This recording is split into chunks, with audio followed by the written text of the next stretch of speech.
भारत और चीन के सैनिकों के बीच 15 जून को लद्दाख की गलवान घाटी में हिंसक झड़प हुई थी, जिसमें भारत के 20 जवान शहीद हुए थे। इस हिंसक झड़प में 35 से 40 के बीच चीनी सैनिकों के मरने या घायल होने की खबर थी, लेकिन चीन की सरकार ने इस बारे में कोई आंकड़ा नहीं दिया था। हालांकि चीन ने यह बात जरूर मानी थी कि उनके सैनिक मारे गए। वहीं अब एक मीडिया रिपोर्ट में इस बात का दावा किया गया है कि भारतीय जवानों ने चीन सेना के खिलाफ हुई खूनी जंग में खतरनाक तरह से काउंटर अटैक किया था। खबर की माने तो इस दौरान भारतीय जवानों ने 18 चीनी सैनिकों की गर्दन तोड़कर उनको मार दिया था, जबकि कई चीनी सैनिकों के चेहरों को पत्थर से कूच किया था, जिसके कारण उन चीनी सैनिकों की पहचान भी नहीं हो पा रही थी।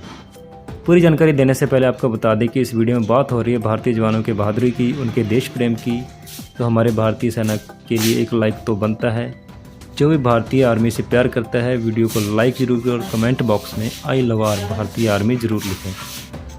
डेक्कन क्रॉनिकल अखबार की एक रिपोर्ट के अनुसार भारतीय सैनिकों के सूत्रों के हवाले से अखबार ने अपनी रिपोर्ट में कहा है कि भारतीय सैनिक और चीनी सैनिकों की झड़प वाली जगह पर चीनी सैनिकों के शव पड़े हुए थे। इस दौरान दोनों सेनाओं ने एक दूसरे पर पत्थर फेंके।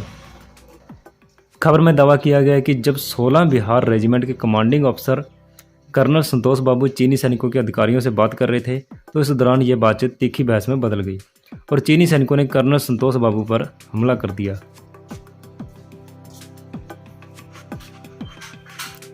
कर्नल संतोष बाबू पर हुए हमले के बाद सैनिक भड़क गए और वो चीनी सैनिकों पर टूट पड़े। भारतीय सैनिकों ने इस दौरान 18 चीनी जवानों की गर्दन की हड्डी तोड़ दी थी। कई चीनी सैनिकों ने के शवों की पहचान भी नहीं हो पा रही थी। इसके बाद अगले दिन जब सुबह हुई तब चीनी सैनिकों के शव के चारों तरफ दिखाई पड़ रहे थे। भारतीय सैनिकों ने इसके बाद अगले दिन चीनी सेना को उनके शव लौटाए।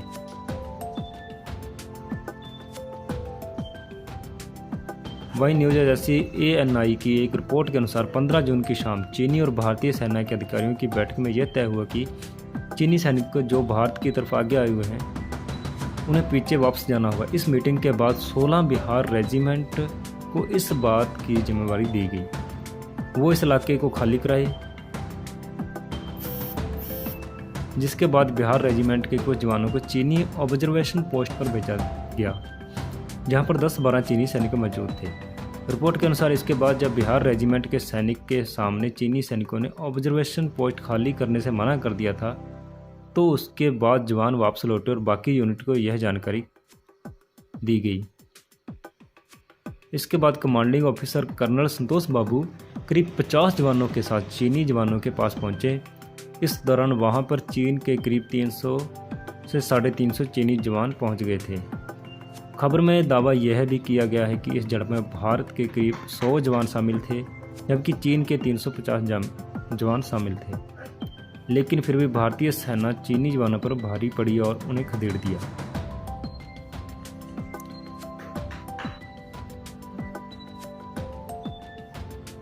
आपको ये जानकारी कैसी लगी हमें कमेंट करके ज़रूर बताएं। साथ ही हमारे चैनल को सब्सक्राइब जरूर करें और घंटी बटन भी जरूर दबाएं। जुड़े रहें हमारे साथ नई नई रोज की जानकारियों के लिए। जय हिंद, जय भारत।